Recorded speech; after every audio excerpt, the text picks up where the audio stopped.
Tim, can you hear us? I hear you now. Okay, good. Go ahead, Tim. Okay, thank you.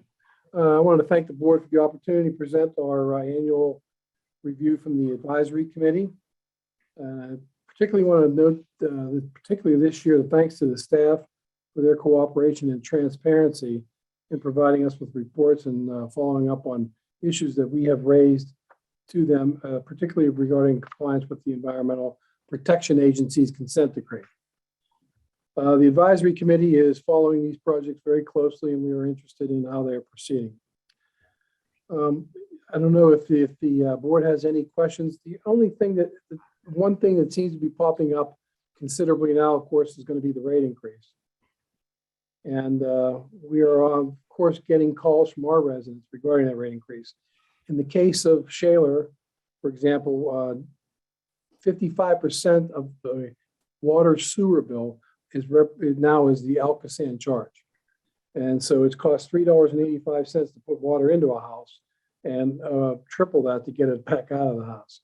So obviously we're getting calls, but one of the things that has been very helpful is the public relations information that we're getting from the ALCOSAN staff. And we're putting that on our website. We're recommending that to all the municipalities so that if a resident has a question, they're able to link to the ALCOSAN information and find out the reasons for why the rates are increasing, and we're trying to keep compliance with the Environmental Protection Agency's requirements. So if there's no questions regarding the annual report, we're always available to answer those for you. Any questions or comments to Tim? Okay, here now. Madam Chair, I would like to thank Chairman Rogers for the leadership and stability that he brings to the advisory committee. We've been at this together a long time, buddy, a long time. And I appreciate your partnership. I appreciate your stewardship. So thank you much. Thank you very much. You'll be rid of me by the end of the year, I promise. That's the word. That's it. Okay. Thank you very much. I too thank you, Tim, because you have hung in there for quite a while. Thank you. My pleasure. Thank you. Okay, next on our agenda is a report on our 2021 audit.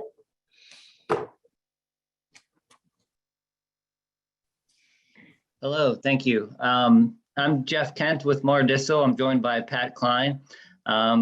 We are completed with the 2021 audit.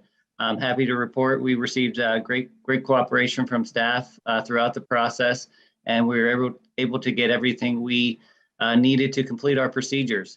In terms of the results, we've issued an unmodified or a clean opinion, and there are no findings. We also noted no noncompliance with the debt agreements. Certainly happy to answer any questions that you may have related to the audit or results or the process. I don't have any, but I'm just really pleased with your oversight, watching over, doing the audit, because our team here at ALCOSAN is very, they give so much attention to the detail and making sure that the ratepayers' money is being well taken care of. And so I appreciate that you've been able to confirm what we know. Thank you. All right, well, I see no or hear any questions, so thanks a lot, Jeff and Patrick. Thank you. All right, we're going to move on to the capital budget status report. Kim Kennedy. This is it was following along, it's Exhibit A. Thank you. So my first capital budget report of 2022 is coming in pretty strong. We've spent over $27 million already this year, and I just look back to the March of 2021, and we're $20 million ahead of where we were at this time last year. Karen can attest to that, where our projects are in construction, they're moving. So a bulk of this cost you can see is in the wet weather plan expansion section, but there's also some spending with the MON subaqueous lining that popped up quite a bit, and then now that the Ohio River Tunnel is under design, you'll see a decent amount of spend on both the tunnel program management and the Ohio River Tunnel final design. So I think these numbers will be like this for a while. But if you had any questions on any specific line items, I'd be happy to answer them.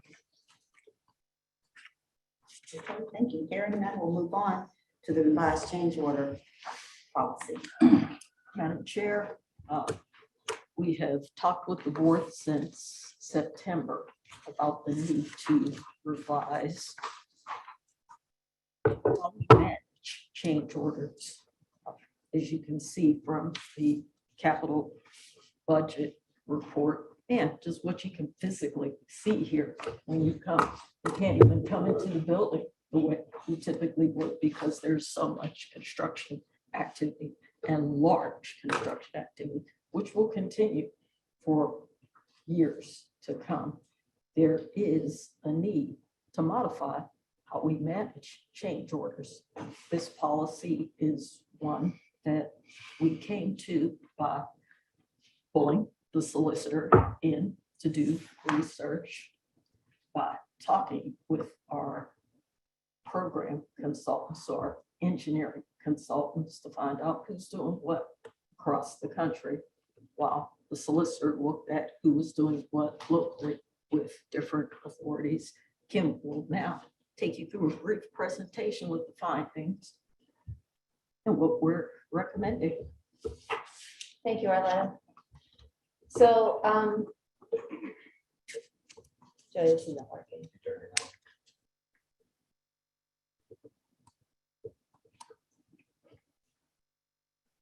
Okay, so in 2020, we awarded our first big project, and then we really started thinking about the change order policy, within the first 6 months of dealing with a over $80 million contract and the risk associated with projects of this size.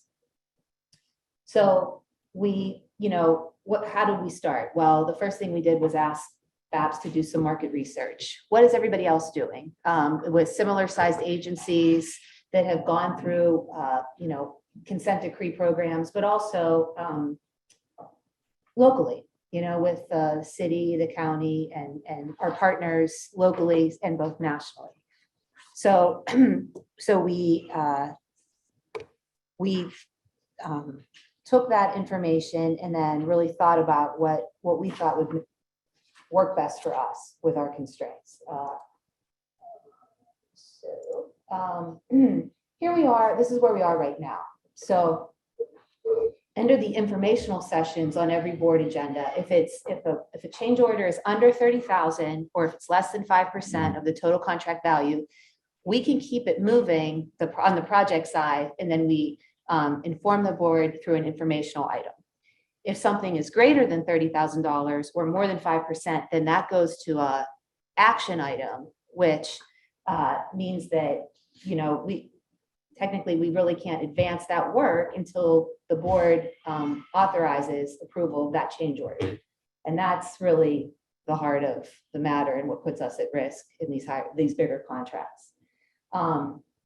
So these thresholds of 30,000 and 5% have been in place for ALCOSAN since at least 2014. And prior to that, it was $100,000 and 5%. And since 2014, honestly, before the North End, we haven't had projects of this size, but they're just going to keep getting bigger. So this is a little bit of what I just said, but I just want to really think about here projects moving forward. CSO bypass, primary sed tanks, and the wet weather pump station, that's here.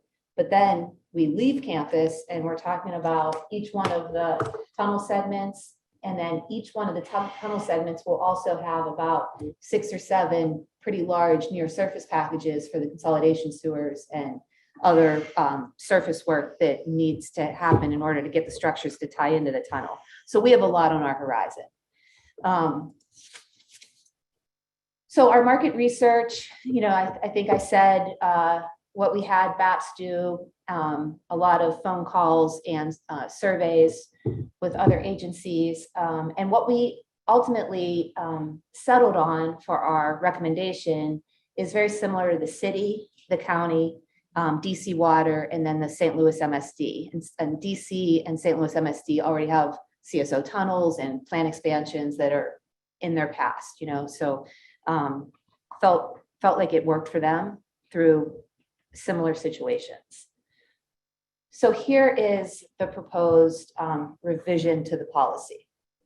So it doesn't create, all contracts aren't created equal, right? So for anything less than $50 million, we're recommending that a 10% contingency be authorized when the board awards the contract. That way, we, as an agency, have that 10% to negotiate, keep the project moving, avoid delays, keep these consent decree deadlines moving. If any individual instance is over that threshold of $250,000, then that goes to an action item, period. We would come to you for that. So the only time that then a change order would move into the action column would be if we, for some reason, exceeded our contingency or about the individual instance. So we have less than 50 million, 50 million to 100 million, and then greater to 100 million. And in reality, the three contracts that will be greater than 100 million are 3 tunnel legs. So we wouldn't expect anything else to be, well, maybe the pump station, but I don't know, because it'll have four contracts, so probably not. So we're really looking at the tunnels for that third line item. So like I said,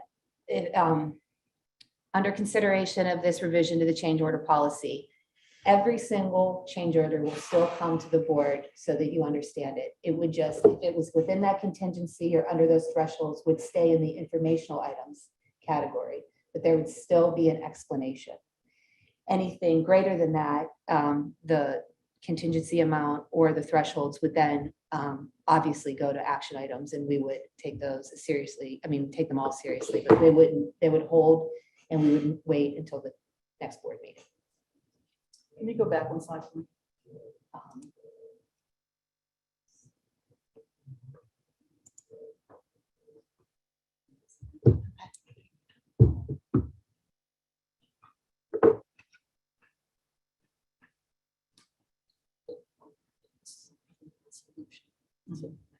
Okay.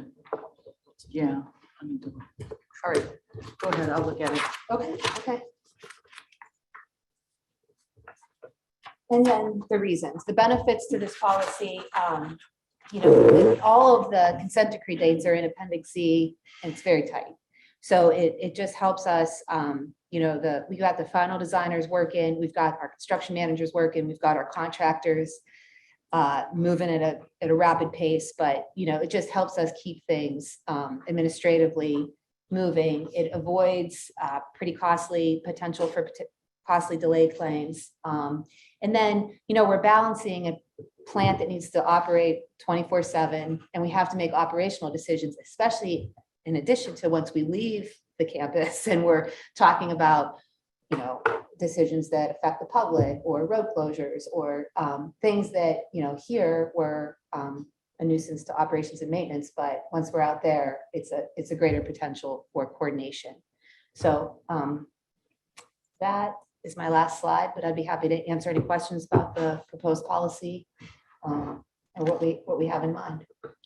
You mentioned a couple of times about risk. Mm-hmm.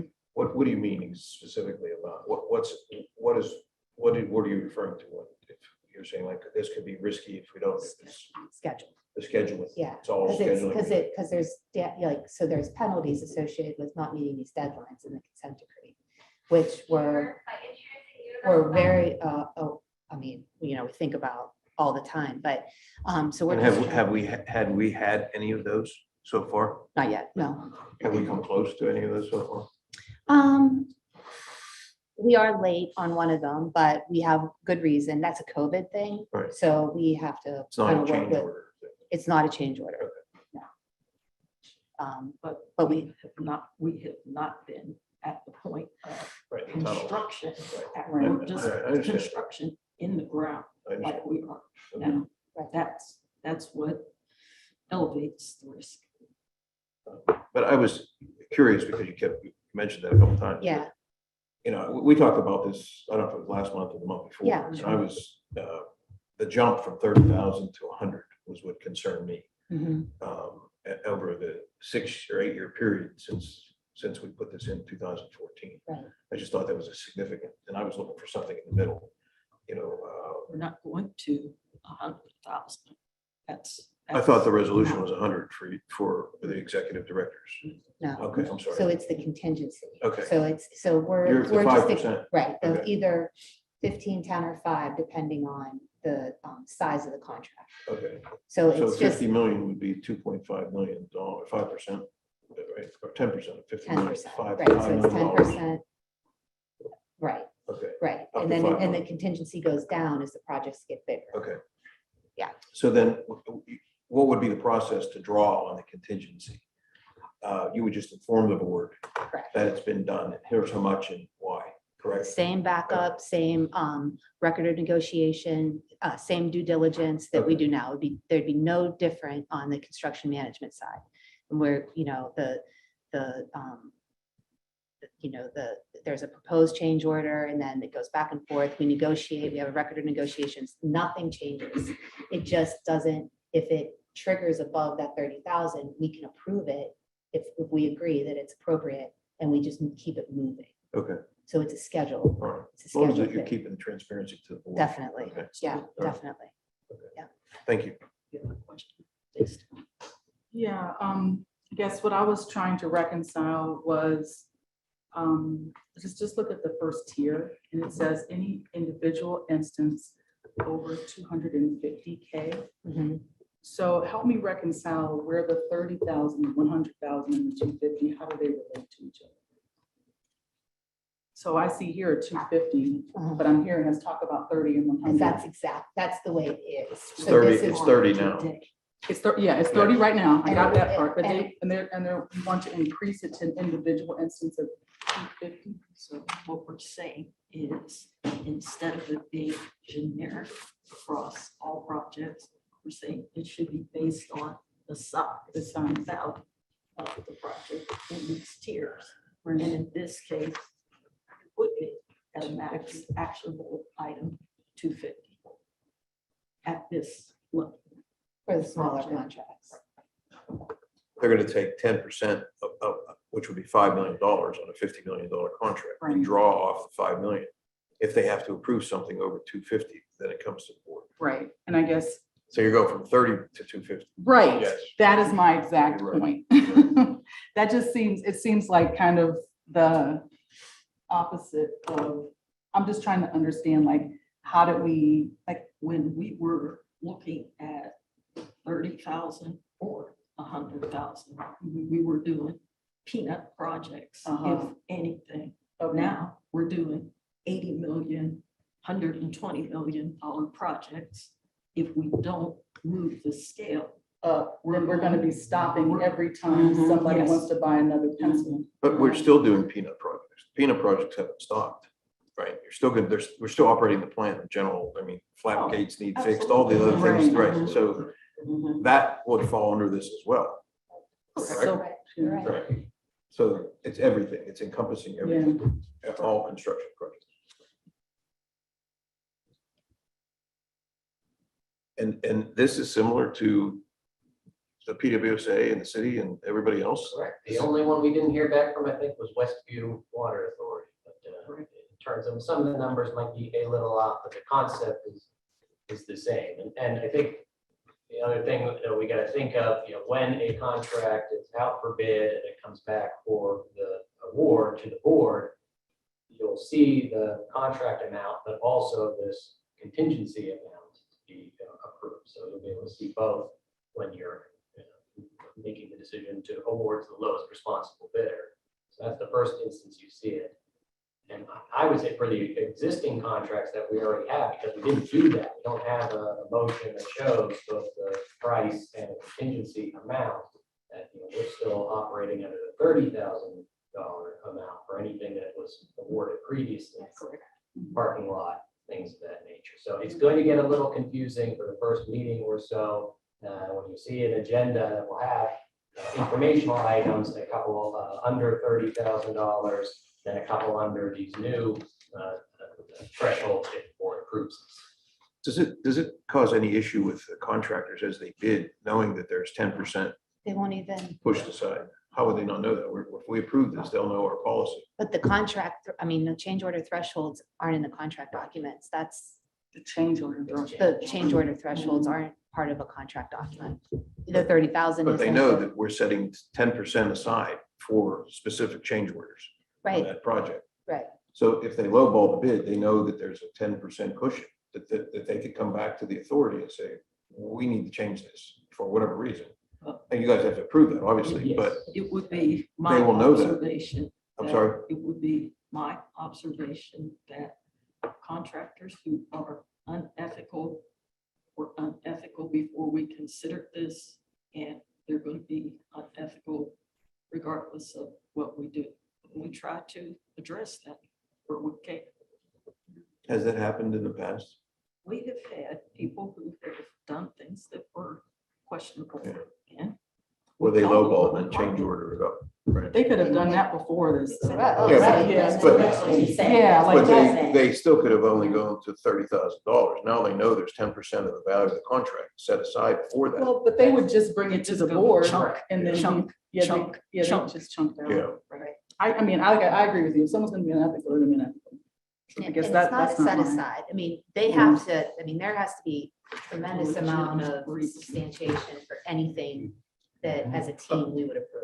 I thought when you did the research though, from the last time we talked about this, a lot of the sanitary authorities had varying policies for this. Some had none at all. Every change order had to come to the board.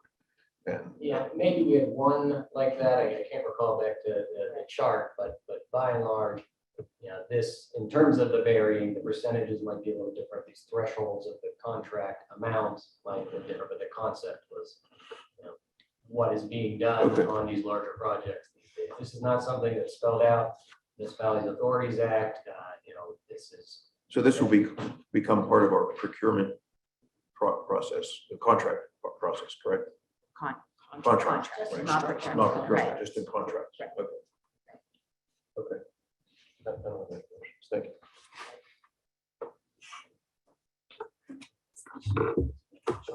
All right, so I think we're done with that discussion part, and we're going to just move on to the Act 537. This public hearing, the public I need meeting to on March intro it, 30th. just do your thing. Hey. Or 7:35, as somebody said. So, no, this is quick and easy. We want to make sure everybody knows we are having a public meeting next Wednesday, March 30th, for our Act 537 special study for the regional conveyance facilities and wet weather pump station. Tune in if you can. There will be 2 sessions, one at 10 o'clock in the morning and another again at 7 p.m. After the first meeting at 7 o'clock, the 10 a.m. meeting, it'll be, the public will be able to go onto our website and provide written comment, and you will have 30 days to provide written comment. If you'd like to take a look at the 537 plan, it is actually on our website right now, if you'd like to look at it prior to the public meeting. Hold it up. Oh. This is it. That's pretty large. And that's on the website, as large as that is. It is. Wow, how many thousands of pages is it? on No, the website? no, this isn't bad. It's just a lot of maps. So those are Okay. folded 11 by It looks 17. thick. Okay. Yeah. Yeah, Right, okay. right. Gives you- It's a lot. All righty.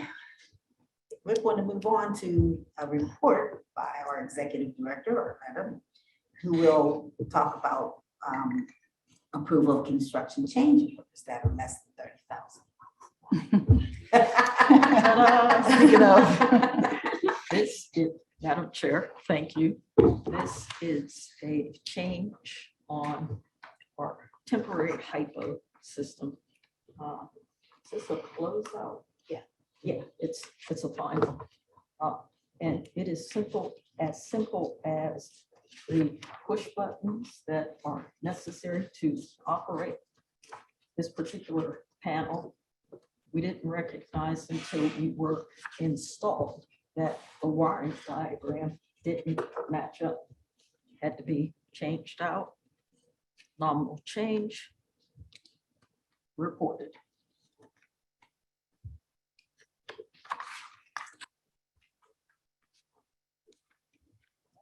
Moving on now to our action items, we need to approve the minutes of the board meeting from February 24th. Motion approved. Second. All in favor? Aye. Motion, the minutes are approved. Item B, consider authorizing payment of invoices in excess of 20,100. I'll move. Second. All in favor? Aye. Motion to authorize the preparation of specifications and advertise for bids for the following contract, Exhibit D, which is contract 1763, which is access shafts near A40 and the M49 interceptor junction, and contract 1764, 015, 016 access shaft and regulator improvements. Ms. That is a tongue tie. Both of these contracts are necessary for work on the interceptor system. These two access shafts will provide just that, additional access to be able to get to areas that currently cannot be reached. The second, again, access and addressing, I believe it's at 016, yeah, another area that is currently inaccessible. So moved. To both. Second. All in favor? Aye. Motion carries. Item D, the motion to approve the following change orders that exceed $30,000. So we have contract 1728E, a return activated sludge pipe and pump replacement. And number two, item two, number one, under contract 1739E, electrical distribution system upgrade. Ms. Williams. Madam Chair, these are electrical for two separate contracts. First one for the RAS, second one for the electrical distribution system upgrades that are ongoing. Again, as simple as things that were missed or not recognized. The first one is actually a combination of a swap out and work that was not required to be performed by the contractor. So we ended up with a substantial credit. The offset takes us to the 40. The second one, two changes, again, to make things compatible. Motion to approve both. Second. All in favor? Aye. Motion carries. Item E, a motion to modify the grant agreements for the green revitalization of our waterways program. This was discussed at the GROW committee meeting that was held on March 17th. So moved. Second. All in favor? Aye. Aye. Motion carries. Item F, the motion to adopt resolution number 2022-0301 to ratify the authorization and submission of an application for a statewide local share assessment grant of $1 million from the Commonwealth Financing Authority to be used for the effluent flushing water improvements project. Madam Chair, item F, G, and H are all opportunities for funding through the CFA that we were able to prepare and submit. You would be ratifying that action and authorizing the resolutions that go along with them. The first one, as you said, for the EFW improvements. The second one, CSO bypass and disinfection. The third, the new environmental compliance facility, which will go on the other side of the parking garage that's going up. If you want to take all three together, I'm sure Max will say, okay. Sure. Motion to approve F, G, and H. Second. All in favor? Aye. Motion carries. Item I is a motion to adopt the resolution 2022-0304, revising the policy for authorizing construction contract change orders. So moved. Second. All in favor? Aye. Motion carries. Item J is the motion to accept the Meyer Dussel audit report for the year ending December 31st, 2021. So moved. Second. All in favor? Aye. Aye, motion carries. This time, I'm going to call on our attorney, Master. Thank you, Madam Chair. Yes, as members of the board have asked questions, and there have been articles in the newspaper over the last few days regarding appointments that are made to the ALCOSAN Board of Directors. Just for the public's information, ALCOSAN, although it's the Allegheny County Sanitary Authority, is a joint authority between the city of Pittsburgh and Allegheny County. City of Pittsburgh joined in the 1950s after the plant was constructed. And in 1989, both the county and the city agreed to articles of amendment to set forth the staggered terms of the 7 members of the board of directors. The county appoints 3, the city appoints 3, and the county and the city make a joint appointment for the 7th seat. Each term is for a term of 5 years. And because we are a municipal authority, we are subject to the Municipalities Authorities Act. And because the board itself cannot fill vacancies, the Municipality Authorities Act provides that board members shall hold office until their successors have been appointed and may succeed themselves. So this creates a concept of holdover terms. Can get confusing from time to time when vacancies are filled and the appointing member doesn't serve for 5 years from that date of appointment. They fill the remainder of that term that they are filling. And at the end of a 5-year term, if nobody has been named as a successor, a member can hold over for some time until that successor is appointed by either the county, if it's a county seat, the city, if it's a city seat, or the county and the city, if it is a joint seat. So knowing that we have a number of board members serving different terms, the other concept here is these terms are staggered. We should be replacing one every year, and actually there's some doubling up for 2 years because we have 7 members rather than the typical 5 as set forth in the Municipalities Authorities Act as a bare minimum that an authority can have. So based on the appointments, the vacancies that have been filled, the holdover terms, and the 5-year terms that are set forth in that articles of amendment that I mentioned, the current terms of the board of directors are as follows. Secretary Corey O'Connor's term expires December 31st of 2022.